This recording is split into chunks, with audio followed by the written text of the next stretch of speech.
In the medieval world, hunger was never far away. It lingered at the edge of every village, crept through every thatched roof, and stalked every family from season to season. Unlike the feasting halls of kings and nobles, where roasted boar and spiced wine were paraded in splendor, the vast majority of people lived in a fragile balance with the land. Farmers, who made up the backbone of society, were not strangers to want. A poor harvest did not mean slimmer profits or a leaner larder. It meant death for them and their children. In truth, famine was as much a part of medieval life as war or plague, and every farmer knew it could arrive without warning. Imagine the rhythm of their year. In spring, seeds were sown with trembling hope. In summer, prayers for sun or rain rose from the fields. In autumn, the harvest determined whether a village would thrive or stagger into the cold embrace of winter. Winter itself was a season of dread, for food stores dwindled quickly, and farmers counted each sack of grain as if it were gold. One mistake, one ill-timed storm, or one pestilence upon the crops could unravel everything. Hunger was not an exception. It was an expectation. Even in times of relative plenty, the diet of peasants was meager. A thin pottage of vegetables and grains, a crust of rye bread, perhaps a bit of cheese if they were fortunate. Meat was rare, reserved for festivals or the wealthier few. Farmers lived close to the line, never far from shortage. And so when drought withered the fields or rain drowned the seedbeds, there was no cushion, no safety net. A bad harvest was a sentence. A succession of bad harvests was a death knell. The lords and monasteries demanded their share regardless of famine. Taxes, rents, and tithes were extracted in grain, wool, or coin, leaving peasants with little to spare. To refuse was to risk punishment. To comply was to risk starvation. Farmers were squeezed between the mercy of the skies and the greed of those above them, and in this tension lay the constant threat of famine. Even when barns looked full, an early frost or a swarm of locusts could undo everything in a matter of days. The shadow of hunger shaped medieval culture as deeply as swords shaped its wars.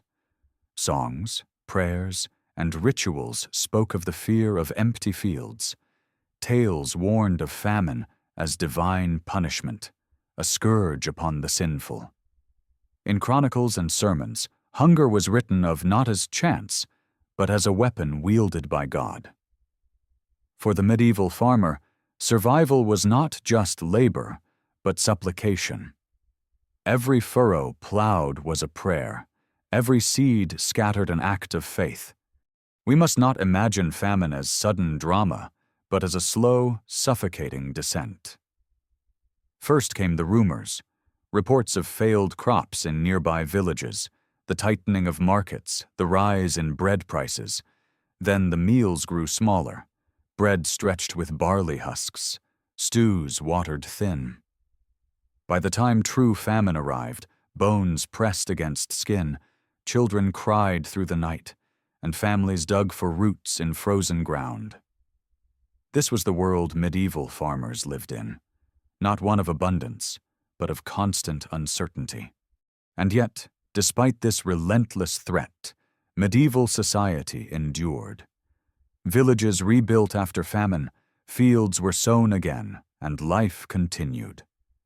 The resilience of the farmer, battered by nature and lord alike, was the quiet foundation of the age. But resilience did not erase the terror. Hunger haunted them always, as real a presence in their lives as the cross in the church or the sword in the Lord's hall. To live as a farmer in the Middle Ages was to stand always at the edge of a cliff, staring into the abyss of famine. Some years, they stepped back from the brink.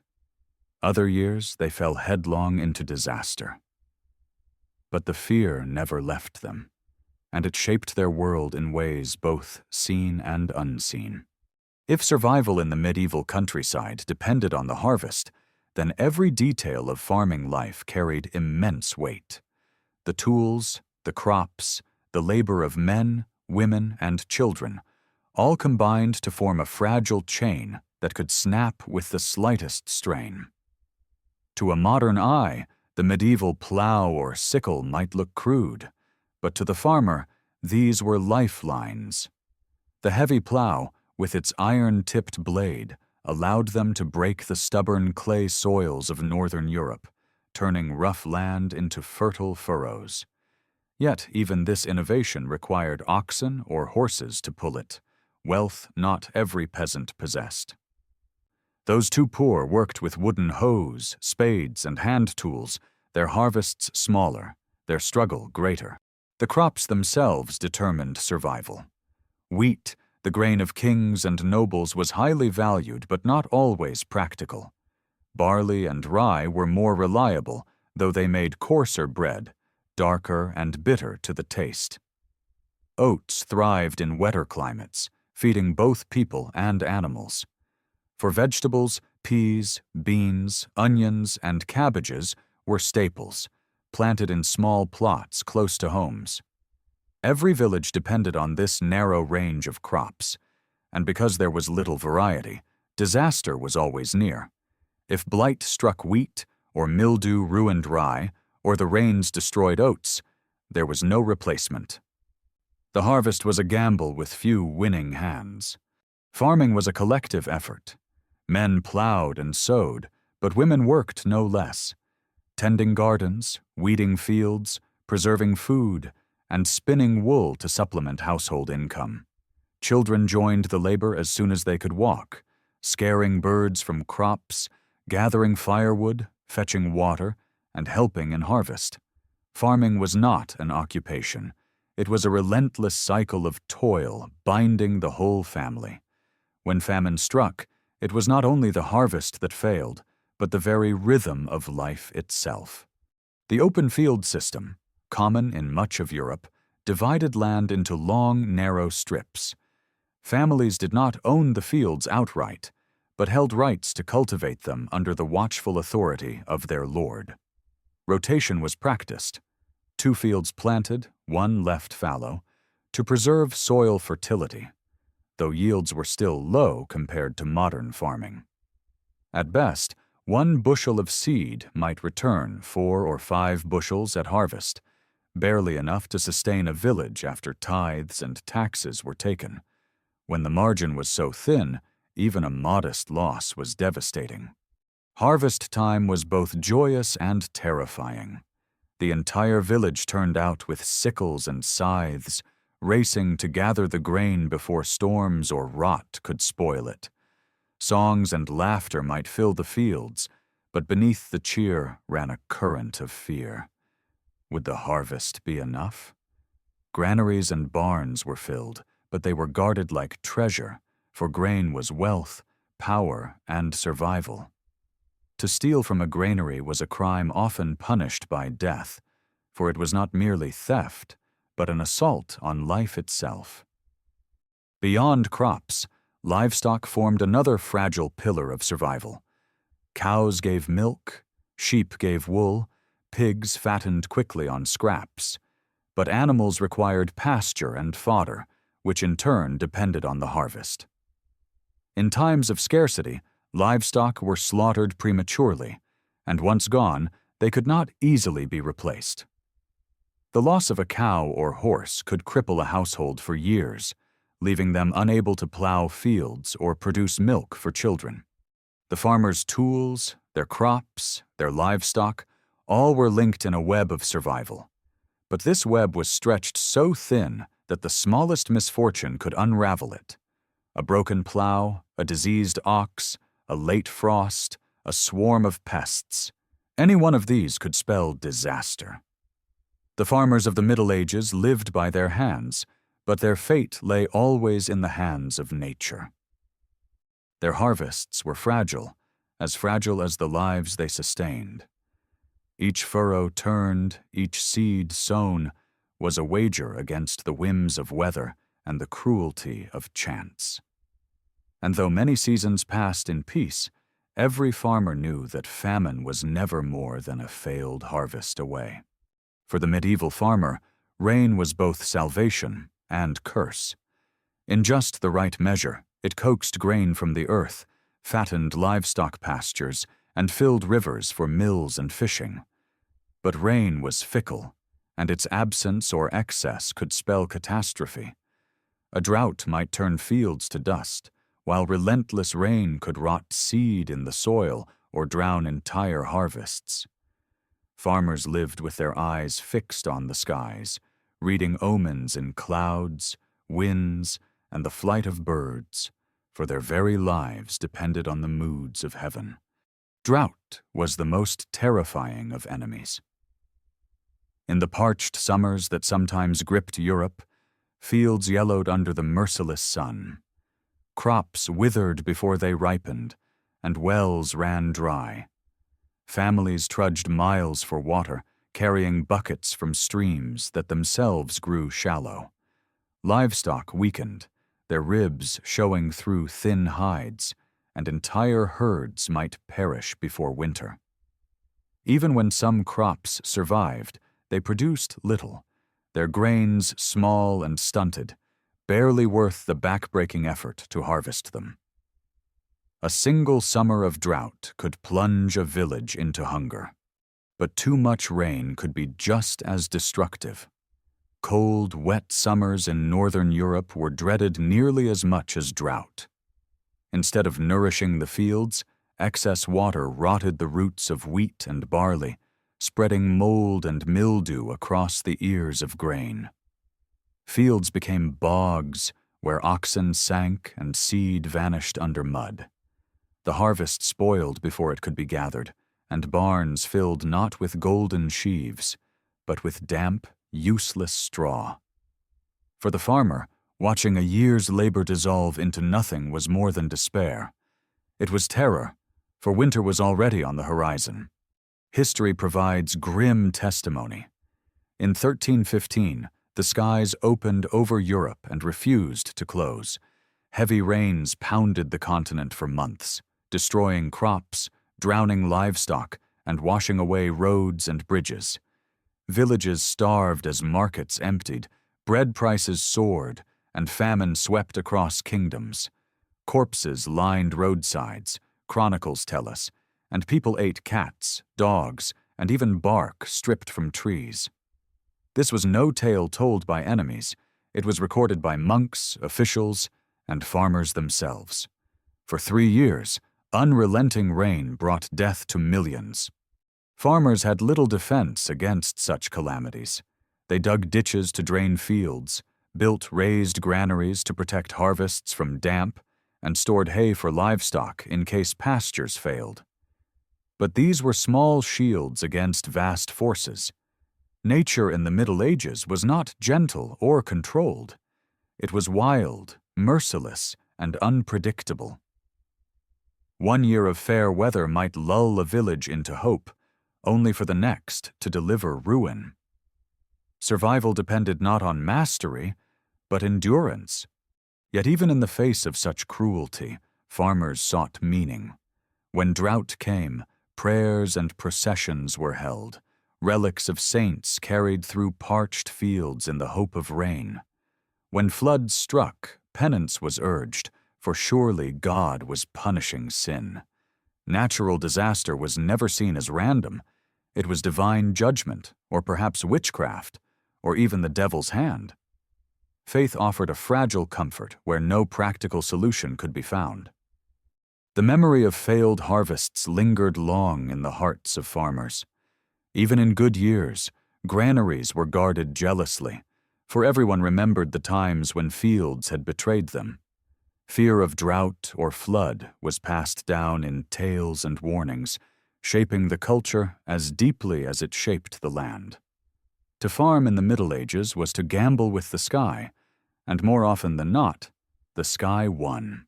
Every meal eaten, every loaf of bread broken at the table, was in truth a victory against the fickle rains.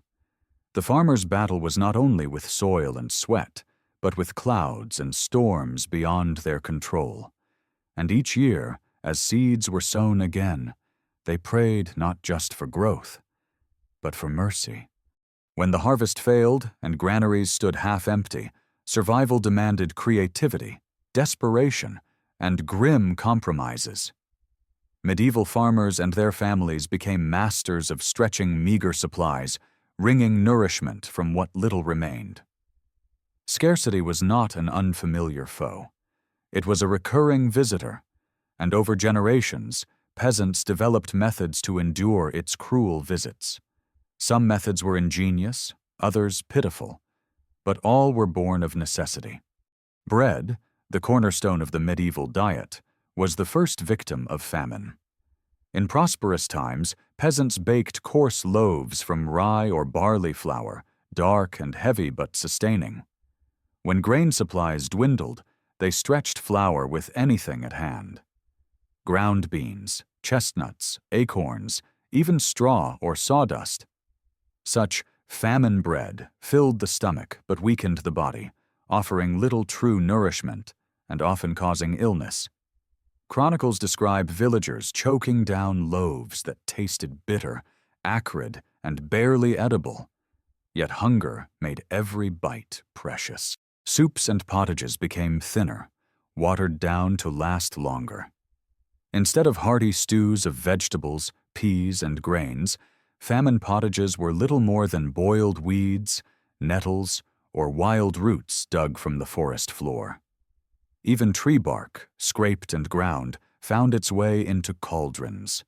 Mushrooms, berries, and herbs foraged from woods and meadows took on greater importance, though they carried their own risks.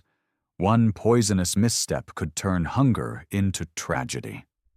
Families risked illness with every foraged meal, but they risked starvation without it. Meat, rare in peasant households even in good times, nearly vanished in famine years. Livestock were slaughtered early to provide immediate food, though this meant fewer animals for plowing, milk, or breeding later. Once gone, they were not easily replaced, and the loss carried consequences that stretched far beyond the present hunger. Bones were boiled until they dissolved into weak broth, marrow scraped for sustenance, hides sometimes boiled into gelatinous meals. Nothing, not even hooves or entrails, was wasted. Preservation techniques became lifelines. Salted fish, smoked meat, dried beans, and stored root vegetables carried families through lean months. But when famine dragged on, these supplies ran out too. Farmers turned to barter, trading cloth, tools, or even family heirlooms for scraps of food. Hunger ate away not only at bodies, but at dignity. Peasants who once worked proudly in their fields found themselves begging at the gates of monasteries or pawning their possessions to survive another week. Communities attempted to cushion the blow. Lords sometimes opened communal granaries, though often only under pressure, and monasteries distributed bread to the desperate. Villagers shared what they could, but sharing became strained as scarcity deepened. Desperation pushed some to theft, raiding neighbors' stores, or even attacking grain carts bound for market.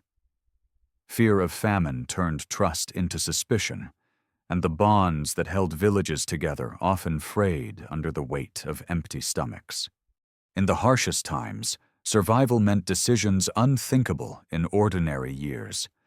Parents skipped meals to feed children, weakening themselves fatally.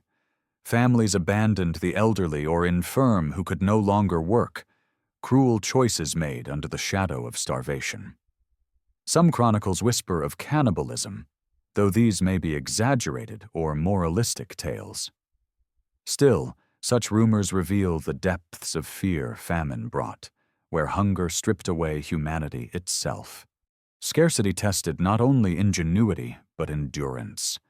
To survive famine was to live in constant hunger, gnawed by emptiness day and night, dreaming of bread that might never come. Yet many endured, finding ways to keep breath in their bodies until the fields yielded again. Their survival was not heroic in the way of knights or kings, but it was a quiet, stubborn victory, won with every bitter loaf and every thin bowl of soup. It was the victory of resilience against despair. Famine was never endured alone. In the medieval village, survival was a collective struggle, and when scarcity struck, the web of community bonds was tested as never before. At its best, famine brought people together in mutual aid, strengthening the ties of kinship and faith. At its worst, it shattered those bonds, pitting neighbor against neighbor in a desperate contest for survival. Hunger revealed not only the fragility of the harvest, but the fragility of human trust. At the center of community aid stood the church. Monasteries, with their large estates and well-stocked granaries, often became lifelines in famine years. Monks distributed bread to the starving, sometimes opening soup kitchens for the poor. Parish churches organized almsgiving, urging the wealthier villagers to share with those in need. Charity was not only a religious duty, but also a social safeguard, for a starving populace was dangerous, prone to anger and unrest. Priests reminded their flock that to give food was to store treasures in heaven, and to hoard it was to invite divine wrath. Lords, too, bore responsibility. Feudal obligation required them to protect their peasants, and in times of famine, this often meant releasing grain from their stores. Yet not all lords were generous. Some clung tightly to their wealth, selling grain at high prices rather than distributing it freely. Such greed could spark rebellion, for peasants who starved while their lord feasted were quick to anger. In Chronicles, we read of villagers storming manorial barns, seizing food in defiance of their feudal bonds. Famine had the power to turn loyalty into revolt. Within the village itself, kinship and neighborly trust were both refuge and battleground. Families shared meals, pooled what resources they had, and looked after orphans and widows when possible. Barter became more frequent, as food was exchanged for labor, cloth, or tools, but scarcity also bred suspicion. Hoarding was condemned as a sin, yet it was tempting when survival was at stake. Rumors spread of hidden granaries or secret stores, and accusations of theft tore communities apart. A missing loaf of bread could become a spark that ignited feuds lasting years. Markets and towns, too, played a role. Merchants brought grain from less stricken regions, though prices often soared beyond what peasants could pay. Wealthier townsfolk might survive through trade, while the rural poor were left to hunger. This inequality deepened the sense of injustice, and in times of widespread famine, riots broke out in cities. Crowds stormed bakeries, demanding bread at fair prices, their cries echoing across cobbled squares. Hunger was not only a personal burden, but a public force, capable of shaking kingdoms. The bonds of charity could only stretch so far. When famine dragged on for months or years, the generosity of neighbors dwindled, and charity gave way to desperation. Theft rose, fields were raided, and even graves disturbed in search of food or valuables. Fear of such acts drove villagers to guard their stores by night, armed with clubs and knives. Hunger made strangers of friends and enemies of kin, for when the belly ached, loyalty faltered. Yet famine was not only destruction. In some villages, the shared suffering forged new strength. Survivors remembered who had given and who had withheld, and reputations were made or broken in those dark times. A generous lord or priest might be remembered for generations, while a selfish one was cursed long after death. Hunger was a crucible, burning away pretense and revealing character in its rawest form. Community bonds were the farmer's second shield, after the harvest itself. They could not prevent famine, but they could soften its blow or sharpen it into cruelty. In the end, survival in the medieval village was not only a matter of bread, but of trust, charity, and the fragile balance between compassion and desperation.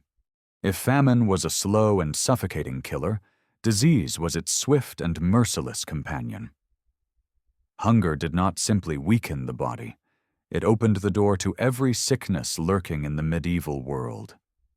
Malnutrition made bones brittle, muscles frail, and immune defenses crumble, leaving farmers vulnerable to even the mildest illnesses. What might have been a passing fever in times of plenty became a death sentence when the body was starved. Thus, famine rarely walked alone. It brought with it an army of invisible enemies. Malnutrition revealed itself in ghastly ways. Children's bellies swelled while their limbs grew thin, a cruel paradox of hunger known to peasants, but misunderstood by their healers. Teeth loosened, gums bled, and wounds festered without healing. Skin grew pale and lifeless, hair fell in clumps, and weakness turned daily labor into agony. Without enough protein, bread alone kept bodies alive but not healthy, leaving peasants in a twilight between survival and death. Villages haunted by famine were filled with the gaunt, the sickly, and the dying. Disease spread quickly in such conditions. Dysentery ravaged weakened bodies, carried by contaminated water as desperate villagers drank from foul streams when wells ran dry. Tuberculosis thrived among the malnourished, its slow cough spreading from house to house. Fevers swept through communities, leaving trails of shivering corpses in their wake. Even minor infections, an abscessed tooth, a cut from a sickle, could turn deadly, for without strength or proper nourishment, the body had no defenses left to fight back. Worse still, famine often prepared the ground for plague. The Great Famine of 1315–1317, which devastated much of Europe, left survivors so weakened that when the Black Death arrived 3 decades later, the population was already vulnerable.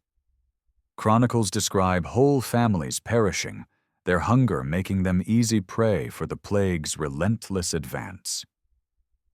To medieval eyes, famine and plague seemed inseparable, twin punishments from God delivered in cruel succession.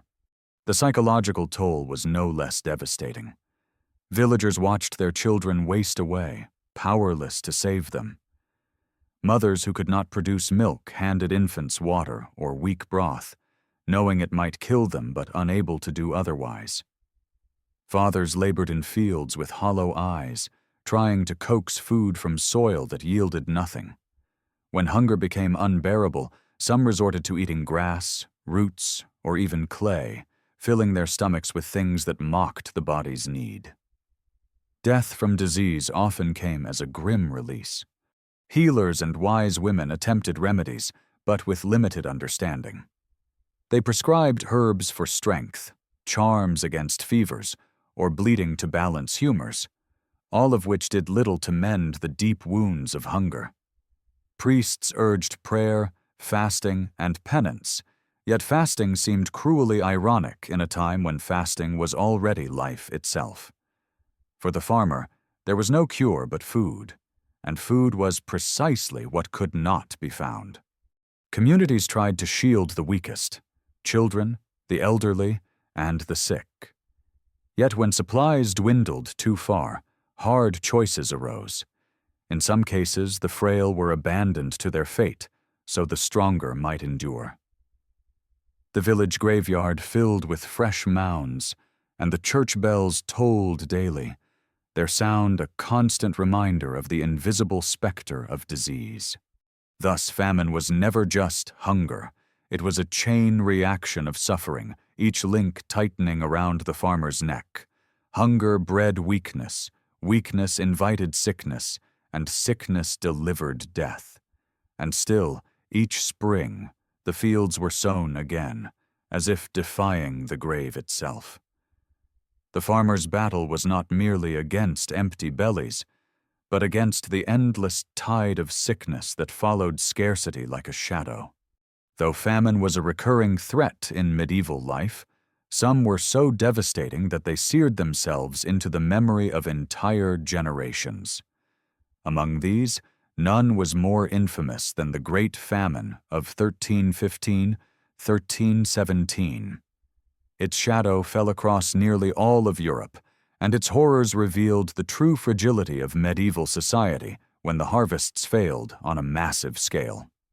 Chroniclers described it as a time when the world seemed barren of food, and their words were not exaggeration. It began with rain, endless, unrelenting rain. In the spring of 1315, heavy storms swept across Europe, drowning fields before seeds could take root. The summer brought no relief. Rivers swelled and burst their banks, bridges were washed away, and roads turned to mire. Fields of wheat and rye rotted where they stood, hay spoiled in sodden barns, and cattle weakened without fodder. As winter came, granaries stood nearly empty. Farmers who might have scraped by on thin stores found themselves without even that. The following year brought more of the same. The rains returned, and with them came despair. Livestock perished in droves, unable to graze in waterlogged pastures. Diseases spread among cattle, further reducing herds. Horses, essential for plowing, were slaughtered for meat, their loss crippling the next season's planting. Across France, England, Germany, and beyond, villages staggered under the weight of hunger. Bread prices soared beyond the reach of ordinary peasants. Where a loaf had once cost a penny, it now cost 4 or 5.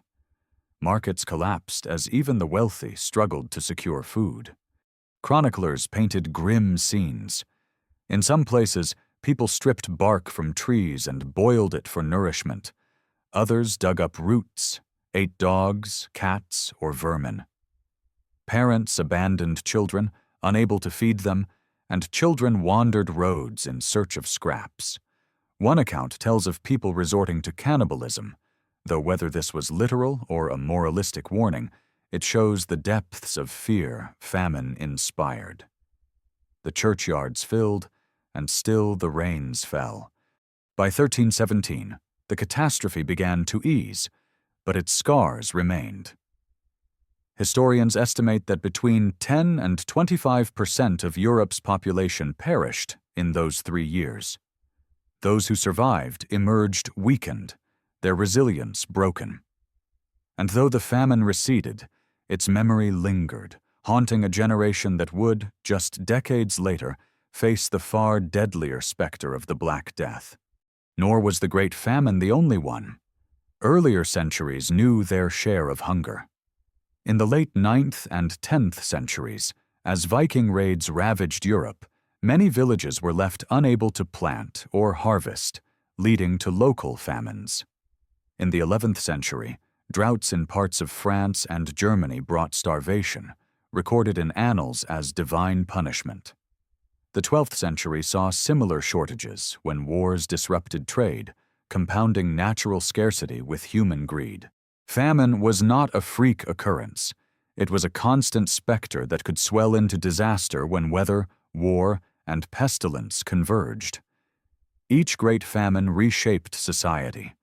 Population declined, labor became scarce, and lords found themselves forced to negotiate with peasants who survived, altering the balance of power. Villages were abandoned, fields returned to wilderness, and entire regions bore the scars of hunger for generations. The great famines remind us that medieval life was lived on a knife's edge. A world dependent on narrow margins and fragile harvests could be undone by a few seasons of misfortune. Kings and lords might feast in their castles, but even they were not immune to the wider consequences: unrest, rebellion, and the collapse of trade. Famine was the great equalizer. It struck rich and poor alike, though the poor bore its worst cruelty. These calamities were not just events of the past, but defining experiences of the Middle Ages. They shaped how people viewed the world, their faith, and even their place in history. For medieval farmers, famine was not a question of if, but when. And when it came like a tide, drowning whole kingdoms in hunger. When hunger gripped the land and famine hollowed out villages, medieval farmers sought explanations. They did not see droughts or floods as mere accidents of nature. Instead, they interpreted them as messages, punishments, or warnings. In a world where religion permeated every aspect of life, famine was woven into the language of faith.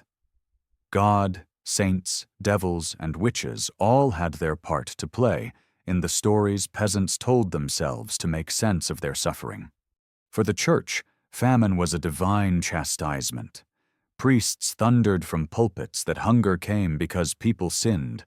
They broke fasts, ignored holy days, or lived in greed and lust. Famine was the rod of God's anger, striking a wayward flock back to obedience. Public penance became common in famine years. Villagers walked barefoot in processions, carrying crosses, relics, or statues of saints through parched or waterlogged fields. Bells tolled mournfully as priests prayed for rain or for its cessation. For many, starvation was not just a physical ordeal, but a spiritual trial, a test of endurance and faith. Superstition filled the gaps where faith left questions unanswered. When rains drowned the crops year after year, whispers spread of witchcraft. Witches, it was said, stirred storms or cursed fields, bringing ruin to their neighbors. During famine, accusations flared. Women with knowledge of herbs, outsiders, or simply those disliked might be blamed and cast out, or worse, executed. In desperation, communities searched for scapegoats, for someone tangible to hold responsible when the sky itself betrayed them. Farmers also turned to charms and rituals. Amulets blessed by priests were buried in fields to protect the harvest. Holy water was sprinkled over seeds before planting. In some places, villagers performed ancient folk rites, dancing in the fields, chanting prayers of fertility, or placing bread offerings at the edges of fields to appease unseen spirits. Though the church condemned many of these practices as pagan remnants, they endured, for when starvation loomed, no act seemed too desperate. Fear twisted faith into strange forms. Some believed famine heralded the end of days. Preachers warned of apocalyptic signs, stars falling, beasts in the fields, rivers turning red. Chroniclers wrote of visions and prophecies in which hunger was the opening act of divine judgment. Villagers, weakened by empty bellies, listened with wide eyes, convinced that their suffering was not just punishment, but a prelude to the world's end. Yet faith also brought comfort. The knowledge that saints could intercede, that prayers might sway the heavens, gave hope where logic failed. Pilgrimages increased during famine years. Farmers traveled barefoot to shrines, leaving offerings of what little they had, a handful of grain, a candle stub, in exchange for divine mercy. In monasteries, monks prayed night and day, their chants rising like smoke on behalf of the starving countryside. Whether rain came or not, these rituals gave peasants the sense that they were not utterly powerless. There were moments of beauty amid the despair. Chronicles tell of villagers gathering together, singing psalms in unison, their voices trembling with both fear and hope. Such acts did not fill stomachs, but they filled hearts, giving strength to endure one more day. In a world of uncertainty, faith stitched a fragile net across the abyss of hunger. Still, superstition could be cruel. While faith called for endurance and trust, fear often demanded blood. A neighbor accused of hoarding, a stranger suspected of witchcraft, or a heretic condemned by the church could all become victims of famine's fury. Desperation turned communities inward, drawing lines between us and them, with the weak or different often paying the price. For medieval farmers, famine was not only a physical struggle, but a spiritual storm.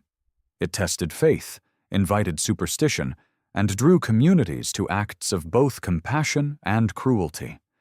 In the silence of empty fields, they saw not randomness but meaning, woven by God or twisted by evil. And whether through prayer, ritual, or fear, they sought to wrest hope from the unrelenting grip of hunger. If famine was the great destroyer of medieval life, it was also a harsh teacher. Each wave of hunger left scars, but also forced farmers, lords, and even entire kingdoms to adapt.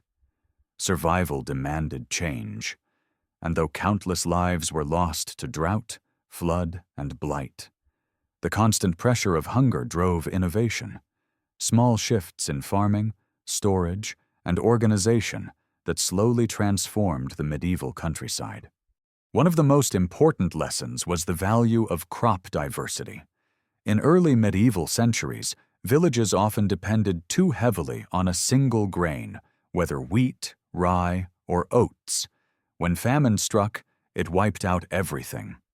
But by the High Middle Ages, farmers increasingly practiced mixed cropping, planting peas and beans alongside grain. Not only did this provide variety in the diet, but legumes replenished the soil with nitrogen, making future harvests stronger. Hunger had taught them that dependence on a single crop was a dangerous gamble. Rotation of fields became more sophisticated as well. Instead of the old two-field system, one planted, one left fallow, many regions adopted the three-field system. This allowed 1/3 to rest while 2/3 were planted, dramatically increasing yields. It also spread risk. If wheat failed, barley or oats might succeed. Though labor-intensive, it gave farmers a better chance against the whims of weather. Tools and animals, too, reflected lessons learned. The heavy plow spread across northern Europe, cutting deeper furrows in the thick soils that lighter plows could not manage. Horses, fitted with improved harnesses and horseshoes, gradually replaced oxen for plowing in some regions, speeding work and expanding arable land. These changes were costly, but they were investments against the specter of famine. Communities pooled resources to share plows or animals, knowing that cooperation could mean the difference between survival and ruin. Granaries and storage methods improved under the memory of hunger. Villages built raised barns to keep grain dry and safe from rodents. Lords and monasteries constructed large stone granaries, serving as communal reserves in times of need. Even if these stores were not always distributed fairly, the idea of holding back against future scarcity became deeply ingrained. In towns, new regulations arose to prevent hoarding or price gouging, though enforcement was uneven. Hunger had revealed the danger of unregulated trade, and so laws followed where suffering had once been. Beyond farming, famine reshaped society. Labor shortages following great famines empowered peasants to demand better terms from their lords. Fields lay empty without workers, and so survivors could bargain for lower rents, more land, or even freedom from serfdom. Hunger, paradoxically, sometimes led to opportunity for those strong enough to endure. It weakened the rigid feudal order, loosening bonds that had seemed unbreakable. Innovation was not purely practical, it was also cultural. The memory of famine shaped stories, proverbs, and even religious practice. Families preserved knowledge of famine foods, roots, herbs, and preparations that might keep them alive in lean years. Monasteries wrote manuals on agriculture and husbandry, spreading techniques across Europe. Villages remembered which fields flooded, which soils resisted drought, and passed that wisdom to the next generation. Out of suffering grew a collective memory, a map of survival etched into both land and tradition. Even the great famines served as warnings that could not be ignored. The devastation of 1315 to 1317, though catastrophic, forced rulers to confront the inadequacy of their relief systems. Some kingdoms strengthened transport networks to move grain from surplus regions to starving ones. Others codified grain reserves as matters of policy. The state itself began to see famine not merely as divine punishment, but as a crisis that demanded governance. It was not enough to pray, action was required. Thus hunger, though cruel and merciless, forged resilience. Farmers adapted their fields, lords adapted their duties, and society, inch by inch, adapted its structure. None of this made famine disappear. It remained a constant threat, but each innovation carved a small space of safety in a hostile world. The lessons of hunger were written in blood and tears, but they were not forgotten. In the grand chronicles of kings, knights, and crusades, the peasant is often a shadow, barely mentioned, a nameless figure behind the plow. Yet it was the medieval farmer who bore the weight of the age, who endured famine after famine, and still found the strength to rise each dawn and sow the fields again. Their legacy is not written in glittering castles or jeweled crowns, but in resilience, silent, stubborn, and unyielding. Every generation of farmers carried with them the memory of hunger. Grandparents told tales of lean years when bread was blackened with acorns, or when children gnawed bark to still their bellies. Parents passed down knowledge of wild herbs and roots that might keep a family alive when fields failed. These memories were not stories for entertainment. They were survival guides, etched into the culture. And though famine struck again and again, farmers never abandoned the soil that betrayed them. To work the land was not a choice, but a fate, and they bore it with courage. The strength of peasants lay not in conquest, but in endurance. They did not march with banners or wield swords in shining armor, yet their labor fed those who did. Even in famine, they found ways to endure, binding wounds with patience rather than steel. While nobles schemed and kings waged wars, it was the farmer who bent beneath the burden of hunger, who carried the true cost of scarcity. Their suffering sustained the entire order of medieval society. Faith, too, gave strength. For all the despair famine brought, peasants clung to the belief that their toil was not in vain, that God saw their suffering, that saints interceded for their relief. This faith, sometimes shaken, sometimes fierce, helped them endure what might otherwise have broken them. It gave meaning to loss, turned suffering into sacrifice, and bound communities together when everything else threatened to tear them apart. Their resilience also reshaped history. Every famine that depopulated villages, every hunger that weakened armies, altered the course of kingdoms. A failed harvest could spark rebellion, topple lords, or force kings to change policy. In this way, the humble farmer, bent, weary, and anonymous, became an invisible hand steering the fate of nations. Hunger was both their curse and their power, a reminder to rulers that their thrones rested on the fragile backs of the people in the fields. The legacy of medieval farmers is not only in history, but in us. Modern society, with its abundance, is built on lessons learned through their suffering. Crop diversity, food storage, trade systems, all owe their roots to generations who lived on the knife's edge of hunger. We no longer fear famine in the same way, yet the resilience they embodied remains part of our inheritance. Their struggle ensured that life continued, that culture survived, that Europe endured. In their silence, in their scars, lies a strength greater than that of kings. The resilience of the medieval farmer was the quiet foundation of the Middle Ages. They were the ones who planted again after famine, who buried their dead and still tilled the earth, who looked upon ruined fields and yet believed in tomorrow. Their legacy is not of conquest, but of survival, and in that there is a nobility deeper than any crown could bestow. Thus, the story of famine is not only one of despair, but one of perseverance. It is the story of ordinary people who endured extraordinary hardship, who bent but did not break, who suffered but did not vanish.